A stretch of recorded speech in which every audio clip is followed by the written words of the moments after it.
Welcome your hosts, Caddy Frank and Erin Fitzgerald, as they lead discussions about substance use disorder and the journey to recovery. You're listening to Redefining Recovery, a recovery revolution.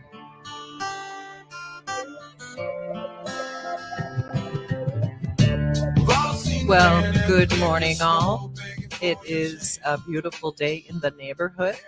My name is Caddy Frank. I am the host of Redefining Recovery, a recovery revolution. And across the table from me is my co-host, and her name is Erin Fitzgerald. Oh my goodness. Happy to be here. Thank you. Thank you. And then across the table from us is Jennifer Ogren, the accounts executive of AM 950. An account executive. An account executive. Yeah. Okay. Many accounts. Yeah. Yeah. I think it's important. So, Jennifer, we are welcoming you to our show. This is the first time we've had a guest, and we are so excited to have you. Thank you for having me, and it's a privilege to be your first guest. Oh, so excited. So one of the ways that we open up the show is we really like to sort of start off on a space where we kind of think about what's going well with us, because many times we can talk about what's not going well.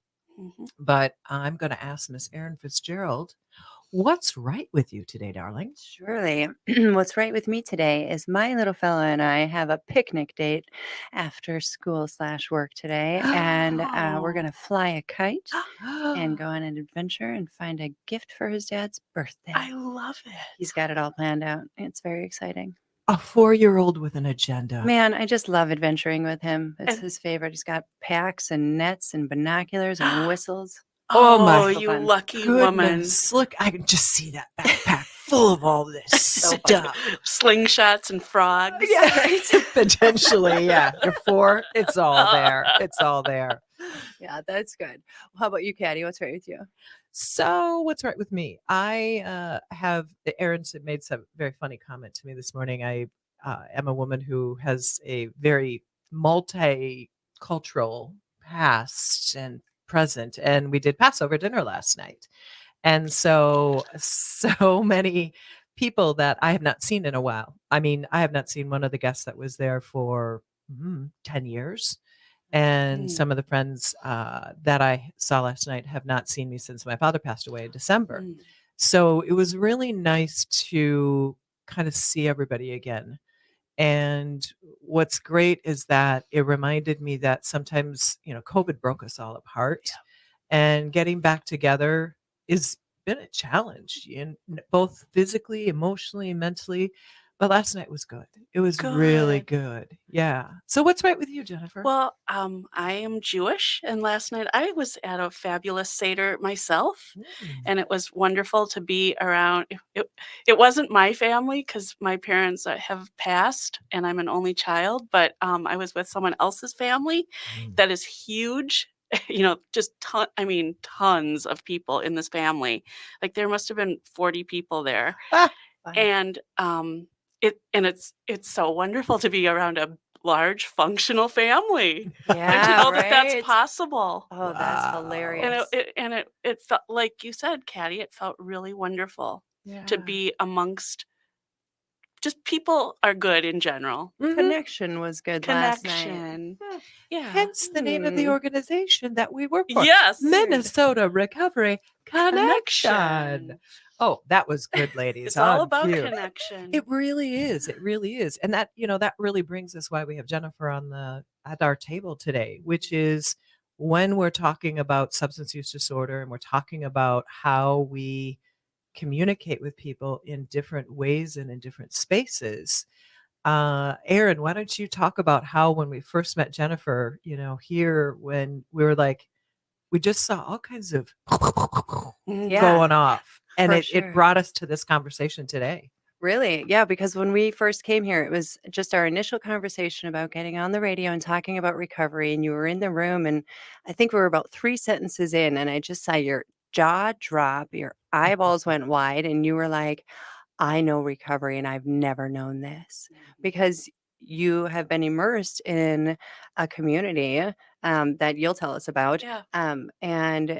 And so you've seen things, like you said, in a black and white way. Yeah. And just to see that really quickly in you was just amazing. I love watching people just light up when they're like, wow, recovery is different than what I was told that it is. Yeah. Mhm. And it's different now from what I'm understanding from you. Yeah. Mm. Yeah. And it didn't take much for you to understand it, though. And for me, having allies, having somebody that says, you know what, I can empathize with you. I've never been through this, Yeah. but I know that you're hurting and I know that you're struggling with something Yeah. and I want to walk beside you. I think allies are so important. They are. Yes. So thank you for being an ally to the And I recovery and I community. have been through it in my own ways. Mhm. But yeah. Yeah. So, what we're going to talk about today is we're going to talk about how Jennifer's mind went Hmm. and what it looks like when somebody realizes that when you have addiction, it can look so different in different people's eyes. Hmm. And what you experience through one way of looking at addiction and how one gets into sobriety or is in abstinence. And then what we think what happened with Jennifer was when we got together, what recovery can look like from a substance use disorder. Hmm. And you go from sobriety to recovery and then understand that it looks different. Hmm. Because when we're talking about this, there's a lot of different views. And I'm going to talk a little bit, then we're going to take a break, and then I'm going to give Jennifer the mic on this one. But I want to share a little bit about an individual that we had in a class yesterday. The woman who is involved in recovery, but has been very siloed in what Jennifer will tell us about is AA. And again, please, listeners, know that AA is amazing. It saved my life. No question, no ifs, no ands, no buts. But it can evolve. Hmm. And what happened with this woman, her name is Robbie, in our class, when we started talking about somebody who is moving in their recovery space and they go from sobriety to recovery, and this woman's brain just exploded. She's like, wait a minute. Wait a minute. You mean I it's abstinent, but it's recovery. But it's like all these moving parts. And she lives in a very small community. I won't name it because I don't want to give anybody a bad reputation. But when you only have one silo that you are taking recovery from and you're taking sobriety from, it can limit your perspective. And I told a story about a gentleman who had been through several treatments and that he didn't have to be ashamed of going through 27 treatments. He could be really enthusiastic about really wanting recovery. And man, oh man, if you went 27 times to treatment, you're not a problem. You are looking for a solution. And this woman's brain went bonkers. Uh-huh. And as the day evolved, she was in tears. Right, Mhm. Erin? Yeah, it was incredible. She asked you even, she said, how did you know when you were going from sobriety to recovery? And she spoke for a few minutes, and I was just like, Robbie, you've literally just gone from sober to recovery in like right before our eyes. And we just got to witness it. Mm-hmm. You felt it. You saw the difference. You've seen the difference. You just didn't know what it was until we gave it a name. Mm-hmm. Yeah, it was incredible. And I mean, it literally brought tears to her eyes. Mhm. It literally brought tears to her eyes. And I think that's the importance of this conversation that we're going to continue to walk through is when people struggle with addiction, we have to make sure that people know that there isn't one way. There's many different ways and there's many different types and there's we talked about harm reduction. We've talked about medicated assisted recovery. We talked about AA. We've talked about NA. We've talked about treatment. We've talked about harm, all of these things. So we have to open up that lens Yeah. for what recovery can be and give people space. And I just want people to understand that we're not saying negative things about anything. We're just making sure we have a diverse conversation because it's so important. So important. So we're going to take our first break. And when we come back, we're going to welcome Jennifer to the conversation. So thank you very much for listening to Redefining Recovery, a Recovery Revolution.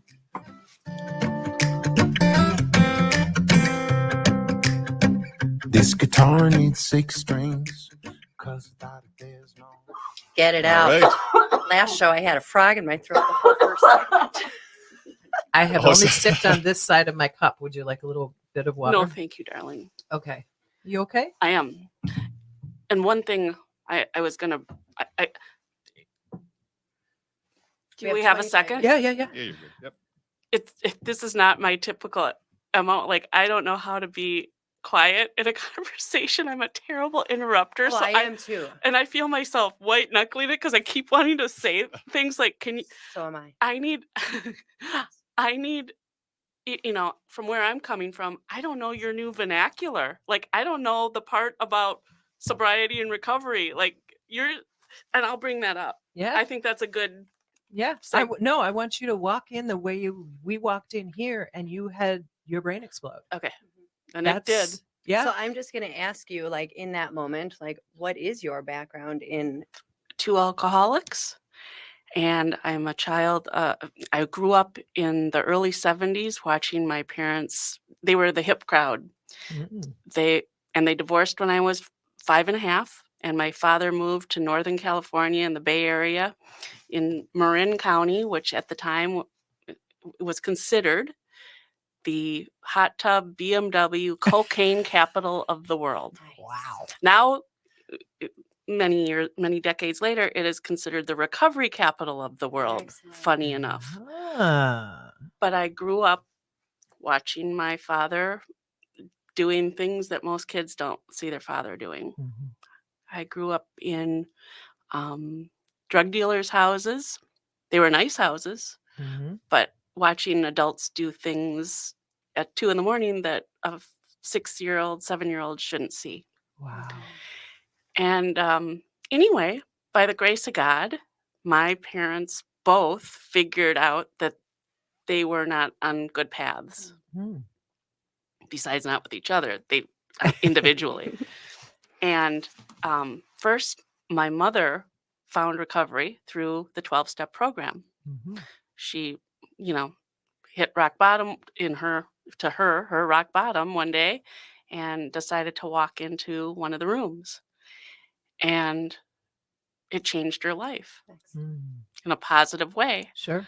She met some of her lifelong female friends in a women's group. Mm.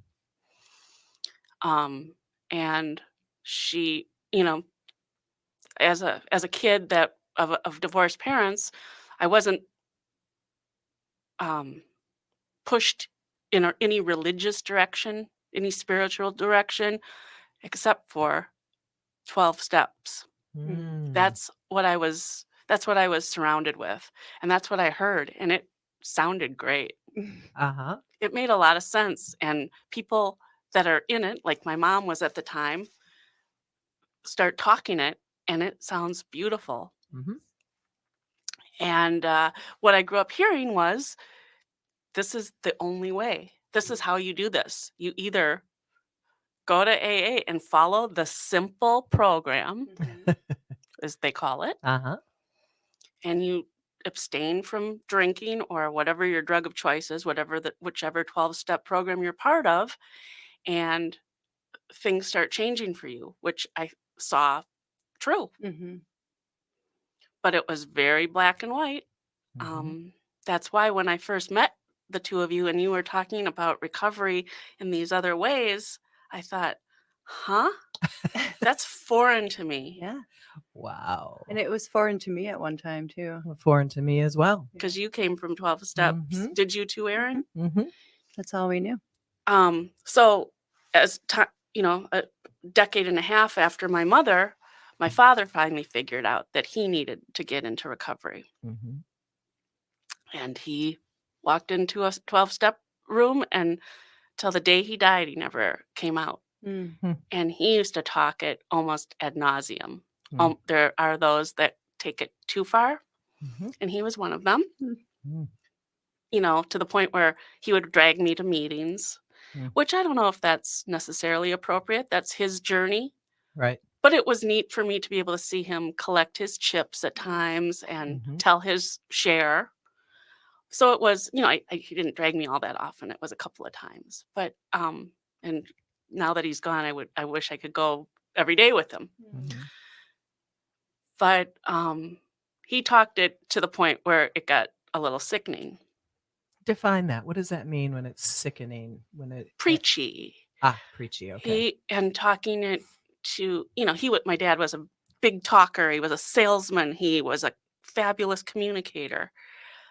But sometimes, and I learned this from him growing up, I can do the same thing where I tell people what they need to do Mm-hmm. too much, to the point where they're like, I'm putting up my fingers in an X, like, get away from me. Mm-hmm. It's too much. Yep. And you're not giving that person any space to figure out things their own way. And I learned that from them, because that's how I was brought up on both sides, even though they weren't together. Wow. So that same message of this very sort of confined way of recovery just was the message all the time. That's for all you. I knew. All you knew. That's all I knew, and it made sense to me. Mm-hmm. However, and at points in my life, I dabbled in adult children of alcoholics, and I loved hearing what I heard when I went, but I'm not so much a goer. Mhm. I just have a hard time getting myself to things on a regular basis, and I didn't go consistently. Mm-hmm. I've struggled with food addiction my whole adult life, or since puberty, and of course, my father and mother suggested, hey, why don't you go to Overeaters Anonymous? Huh. Which makes sense that they would say that from where they're coming from, Right. I guess. That's all they knew. That's all right? they knew. All And they they- knew. and they they knew it was only- a program. Yep, and it was part of their program, and they believed in it. And God loved them. All they wanted was the best for me. Yeah. Mhm. And they knew I was struggling. Yeah. But I went a couple of times, and then I felt it, because food, you need food to live. Right. Mhm. And I'm sure, as someone who drinks on a hourly daily basis, you think you need drinking to survive too. Mhm. But food, you can't, to shut it off. You have to be able to eat to nourish yourself and continue For survival, yeah. for survival. And it was so hard line. It was so, it was about abstinence. Mhm. It was about, you don't eat refined flour and sugar. And today, all of that makes sense to me, Sure. but I still struggle with it because it's still readily available at every turn. It's almost difficult to find the other options. Mhm. And I know that it's what's not good for me, and I can feel it. But even that voice in my head from those meetings that I attended, that's a bad thing, and that's something that you just can't do. Yeah. It made me feel so confined, and Mm. it made I felt shame because I couldn't live that way. Yeah. Because I knew, even though I tried, and they wanted to set me up with people that could help me with the abstinence program and tell me Mhm. which foods to eat and which ones not to, but it felt unsurmountable. Yeah. And it actually was for me. Mhm. And I still struggle with food issues today. Mhm. But I think I got, at that point, that was my own ox being gored, so to speak. Meaning, food was my drug of choice. Yep. And as soon as it got real black and white like that for Mhm. me, I felt what that must feel like. Mm. And it's you took it into your own hands and you used harm reduction and did it your own way because abstinence wasn't going to work for you Yeah. right then and there. Yeah. And you were able to connect those. Thank you for doing that. Seriously. And That's through a awesome. lot of therapy in my life, I've learned that it's important that we are gentle with ourselves. Absolutely. And part of my story is nurturing the inner child that didn't get to be a child when I was a child. Mhm. And most of that is being gentle with myself. Dealing with traumas in your own way. Yeah. Mhm. I mean, maybe that food could be your own coping skill, Yes. Oh, yes. I right? had my reasons. And Yeah. we all have our own ways of coping with things. And And I remember as a teenager I lived in a townhouse with my mother that was up and down, and my mother would be upstairs in her bedroom. And if she heard me in the kitchen, Oh. I would hear, Jennifer, what are you eating? Mm. So that's a recurring thing. Mhm. And, she's coming from a place. Meanwhile, she didn't have her weight and food stuff figured out. Mhm. But she'd stopped drinking, right? Right. She So- had that on me. Well, and so she felt sort of justified. Well, I got this thing under control. Yeah. Now, Jennifer, you've got to get that under You got to control. get your drug of choice under control. Right. Mhm. Yep. And you're going to do it this way because I know it works. interesting. And That's- it did work for her, Mhm. but It's That's a- where the difference of sobriety and recovery comes in. She got one part fulfilled. She took away the substance, and that's where she stopped. And in recovery, you want to keep fulfilling other areas of your life, right? And so if she also has a struggle with food as her Overeating. substance, Mm. maybe that's another area that we recover from. Mhm. Because can I read the definition of recovery? I think that would be amazing. I'm going to read Please. this definition, and then Caddy, will you? We'll let the listeners know who SAMHSA is. Okay. So the definition of recovery is a process of change through which individuals improve their health and wellness, live a self-directed life, and strive to reach their full potential. And before you say who this is by, I would like to point out the fact that the two words missing in the definition of recovery are abstinence Mhm. and substance. Mhm. Mm. Because Could you read it one more time for me? absolutely. Recovery is a process of change through which individuals improve their health and wellness, live a self-directed life, and strive to reach their full potential. I love that. It's so powerful. And freeing. Yeah, because it doesn't tie you into alcohol, drugs, food, sex, gambling, gaming. It doesn't tie you in. It says a self-directed life to live your life as you see it. Yeah. Is there anything more beautiful? Oh. I mean, that is really, and so SAMHSA stands for substance abuse. We don't like that word. Takes a work of Congress to change that word. Substance abuse, you don't like that Well, word? it's Substance Abuse and Mental Health Services Administration. Uh-huh. That is the name. That is what SAMHSA stands for. And because it's a federal entity, they can't change abuse, because I learned that way back when. They can't change that abuse word to substance use Oh. disorder. I know. Why? Because it takes a work of Congress to change that, because it's a federal program. Okay. So there's just that aside.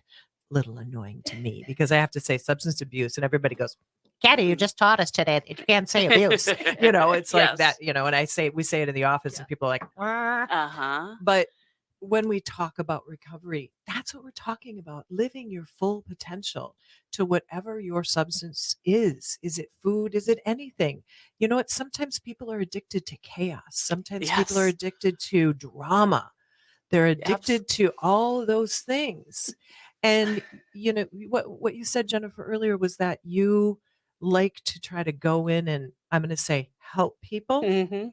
And we call that, when we're talking about it, is fixing people. Mm-hmm. And what I'll tell you, that I tell every person that I work with, and Erin knows it very well, I don't have the right to fix anybody. Yeah. I'm taking something away from them because they're not fully possibly doing what they want to do. Mm-hmm. Now, can we give resources? Can we give maybe suggestions or ideas? Can we Well, share our own story? Exactly. That's where we can help people. And that's where the whole idea of doing recovery in terms of peer-to-peer services, in terms of having a lived experience, whatever your lived experience is, your struggle, your trouble. If I can talk to Jennifer about being an only child, having divorced parents, both of my parents died from substance use disorder actively. Yours were in recovery when they passed. Mhm. I mean, all of a sudden I'm sitting across the table from a woman. I'm like, oh, girl, we can go have some Mhm. coffee. I'd love it. Yeah. Mhm. But because once we share, can't clap my hands here. Once we share, we begin to go, I'm not alone. Yeah. And it's that I'm not a lonely. freak. Yeah, I'm not a freak of nature. Mhm. So many other people struggle with this Mhm. stuff. And so it's bringing you to this conversation, which brought us to this place, which fulfilled a dream of mine that is, I wanted to say a bad word so bad, but I didn't. So freaking amazing. Yeah. And so when we talk about stuff like this, say more about your experience with the 12 steps that kind of you just got locked in that black and white world. What did that look Well, like? the m- most enlightening thing was all of us had another meeting at the station before you guys started your radio show, and I shared with you that um, an old boyfriend of mine is currently he he's pretty much dying from his alcohol abuse his whole life, and we went through a bunch of stuff together with that, and I remember saying, doing what my parents used to do and saying, this is you need to get yourself into 12 steps, you need to do this, you need to find a sponsor, you need to, and he doesn't talk to me anymore. Mm, um and he's struggling, mm, and I'm not able to. After the time I shared that with the two of you, I contacted him right away through text mm. and said, I need to talk to you because I owed him an apology. Oh, honey. And I haven't been able to do that. But that was enlightening. Mm. Thank you for sharing that. And you know what? I want to honor you and say, when you reached out to him and said, I owe you an apology, that might be the only thing that he can take, but you have said those words. And let me tell you, even in a text, in a voicemail, those things hit us who struggle with substance use because we don't necessarily know how to react. I had many people say, Caddy, will you just get it? Can you get it together? And I think in time, all that love that came to me hit me at some point, and I got in trouble. I had consequences, but then that love that had been given to me in a way that I couldn't accept at a certain time was still there. Yeah. So I want to honor that space with you and this person that you gave him. I want to apologize to you, and maybe he'll reach out one day. But if he doesn't, know that you did that, and that's amazing because that's part of your healing. I just hope I didn't. He was trying to recover the best way he could, and it wasn't good enough for me. Mm. It wasn't pure enough for me. It wasn't black and white enough for me. And that's where the guilt part comes in, and that's where what you guys taught me was so enlightening, that there's not just one way to do it. Right. And And you said harm that, reduction is something. Mhm. yeah, you told him what you knew, Yeah. right? And as soon as you knew better, you said, I'm sorry. Mm. I know better now. Thank you. Absolutely. Thank you for taking the time, literally, to take the time and reflect on that and say, oh man, I'm sorry that I did that to you. It's not okay for me to tell you how you need to do your recovery. Yeah. Or how to do you. Yeah. Mhm. Period. Yeah. Period. End of sentence. And this is the beautiful thing about having these conversations and saying, if I've learned one way, is it even possible that I can change? And you know what? We all are able to change. But one of the things I talk about in that, it's individuals that are stuck in their substance use, they're stuck on a track, and changing that track is so hard. And it sounds like your parents were stuck on a track, and the only thing they knew was to talk about what worked for them. Yeah. But nobody had had a conversation potentially with them about how it could be done differently. And so now you get to take this life space that you have, and you get to make a apology to someone that I'm really sorry I came at you, but I only knew that. But I know more now. And so that's where you get to go. Hmm. And that's where Erin and I get to go every single day. And we get an opportunity. We're in a class right now at Minnesota Recovery Connection training people. We have this one individual who's had I wouldn't even call it a light bulb moment. She's had a volcano Oh. moment. And, she wants to do something different in her small community because she knows that people are being held back Yeah. from that one track. This is the only thing that people know, because when you're in a smaller community, and we see this happen in different areas of the state, that if you don't know, you don't know. You don't know what you don't know. But when you know, you can do better. Mhm. Thank you, Celie, Mhm. a trainer that I've worked with. Mhm. So it really is important to continue this dialogue and just say, we only know what we know, but when we can get more information, what a beautiful thing. It's just amazing. Got anything to add, Erin? I'm in this feels place right No, now. I know. I want to hear more from you, Jennifer. I just love your story. Would you mind sharing a little bit more about um, how it was with the Overeating Anonymous, and how did you grow out of that, or just exit it? I just exited, and I probably got deeper into my self-harm with my body Mm. because I probably thought I was going to say a bad word too, but screw it. Mhm. Yeah. And then started going down a destructive path. F Yeah. it, because you felt like you were pushed out of that group because you weren't doing it their way, the The right right way. way. The only way. The Yeah. only way. Yeah, the only Exactly. way. And so that's what happens when we get pushed out of these groups. Yeah. Is if we're not going to do it the right way, well then F it. Yep. And Go ahead and just my thought, continue on. I don't know how it developed, but I developed a black and white thinking since I was a small child. Yeah. And it may well have been through watching my parents. I don't know. It doesn't matter.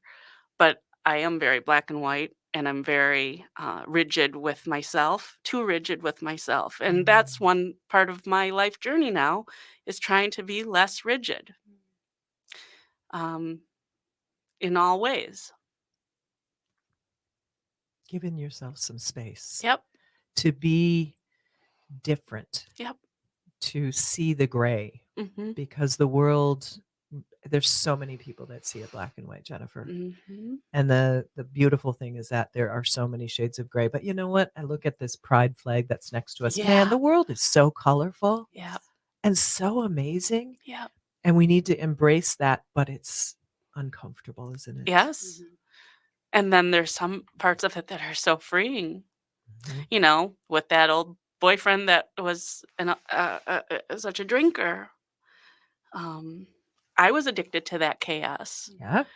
And just through my journey, I like being at home alone in my white room with, you asked me about my design aesthetic, and Yeah. I like a white room with nothing on the walls. I'm a minimalist, and I love the serenity of it. Wow. I need time, and I know I need time to lay in a white bed and contemplate my own navel often. And I do. And I'm okay with that. And I'm okay Lovely. telling people that. Mm. That's what I need. Space from all that chaos and Yep. drama. I'm the same. There's been so much. Yep. I just love my solitude. Yes. Yeah. We even had a couple of people yesterday talk about that's how we talk about pathways to recovery, all the different ways that we do. And there were two people who are like, I just want to be alone. Hmm. I don't want to be around anybody. Yep. And I mean, as an only child, this past weekend, I had a pretty tough weekend emotionally. I had a really tough weekend emotionally. Were you an only child as well? I'm an only child as Okay, well. Yeah. And I just had to shut down, and I was in a dark space. But I just needed that downtime. Yeah. And once we have that downtime, whether you're an only child or you're not an only child, whatever the case is, whatever your downtime looks like too. Your downtime can be out running, it can Yep. be watching a movie, Whatever your but needs are. right, and meeting that is Yes. super important. So we're going to take our last break for this conversation and come back and pull some really great opportunities for self-reflection, self-love, Mhm. self-care. So thank you for listening to Redefining Recovery, Recovery Revolution. See you in a minute.